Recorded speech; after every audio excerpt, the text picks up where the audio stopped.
self-funded Yes, issue. absolutely. Yes, the employee's health plan is a self-funded plan, and as indicated by your reports, it's projected the cost of that plan is $13.4 million for the year 2009, and that cost is shared between the employees and the county.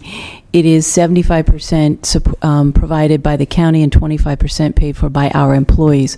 So when our SEIU representatives mentioned that the premium increases and adjustments last year impacted the employees tremendously, that is true. They did, because at that time the county was paying on the average 81%, and the employees paying that difference.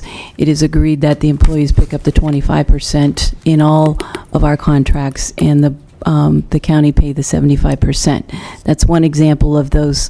Why the employees were hit so hard last year, and why the employees did absolutely contribute to the deficit reduction that we're seeing this year. What has in the past, some other adjustments that have been made to help strengthen the integrity of this plan. We used to have 4 plans in 2004, and we adjusted that to 2 plans. And we also had to increase premiums. Out-of-pocket costs for everyone for this plan. We did some vendor adjustments to help reduce costs of this plan, again, because this is paid for by the county and the employees. And we had to look at our stop-loss coverages, our insurance coverages for this plan, to essentially get more for our money. And for the same amount of money, if we could, is what we've tried to do. Our large claims in the past couple of years have been very extensive. We pay up to $175,000 per large claim. After that point, that threshold point, then our insurance kicks in and we receive a refund of that. But you have a number of claims, and we've gone from 2 claims in a year to 13 claims in a year. Those monies add up. Those monies eat away at any reserve we could have had at that time. And that is why we need to have a reserve to prepare for those. It's cyclical, it appears to be.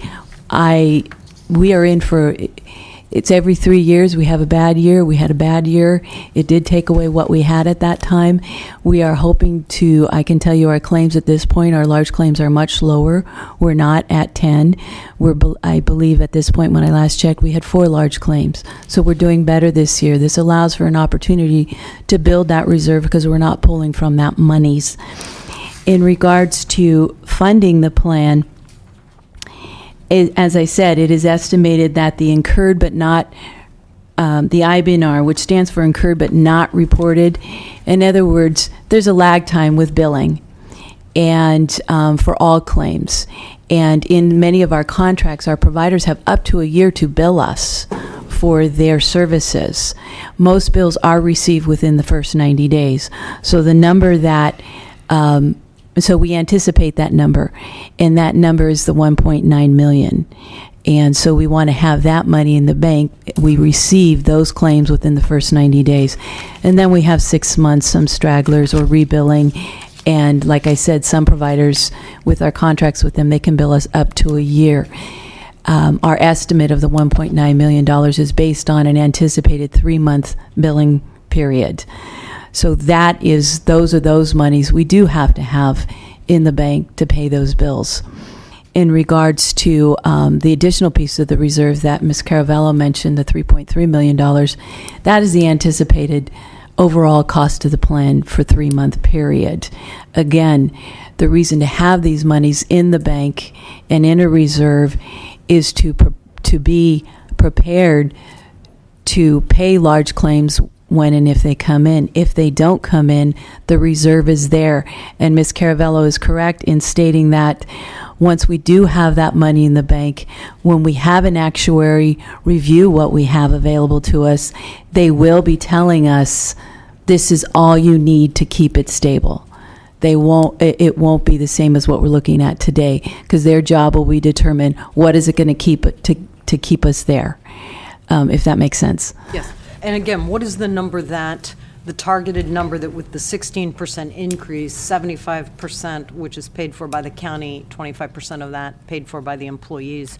What is that, the target, I think it's in the 200,000 range, that we would take us out of the deficit scenario with respect to reserves and take us into the positive column? What is that number again? Actually, at the end of this year, just as with the premiums we implemented last year and the employees taking their share of that, we'll reduce our deficit to $50,000. The 16% increase is going to, and that's just the deficit piece. And that's in January. That's in January. We will start the 2009 year with a $50,000 deficit. Correct. But we will still have the $1.9 million of IBNR to fund and the $3.3 million of 3 months of cost of the plan, having a total of $5.2 million that we will need, and that's what we're working towards. The 16% is going to give us $2.2 million to reduce that $5.2 million.